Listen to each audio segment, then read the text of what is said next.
بعد از کشته شدن مصعب در جنگ با عبدالملک مروان، عبدالملک سپاهی 2000 نفره به فرماندهی حجاج بن یوسف ثقفی در سال 72 قمری به سوی مکه روانه کرد. سپاه حجاج در همون درگیری ابتدایی سپاه عبدالله رو در منطقه عرفه شکست داد. بعد از این شکست تعداد نفرات باقی مانده سپاه عبدالله به داخل شهر مکه بازگشتند و حجاج هم تونست به داخل مکه بره. حجاج پیروزی خود رو به اطلاع عبدالملک رسوند. عبدالملک دوباره سپاهی 5000 نفره برای کمک به حجاج فرستاد. اکثر مردم مکه و یاران عبدالله و حتی پسران او به حجاج پناهنده شدند.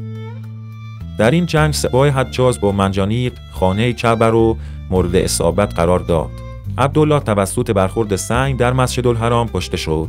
حجاج سر از بدنش جدا کرد و اونو به صلیب کشید.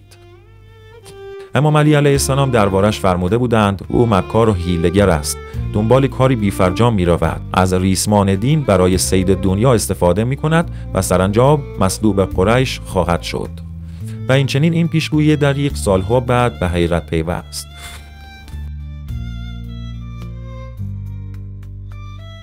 اگر به این سری ویدیو علاقه‌مند هستید لطفاً کانال رو سابسکرایب کنید و زنگوله را بزنید تا ویدیوهای جدید تقدیم نگاهتان گردد.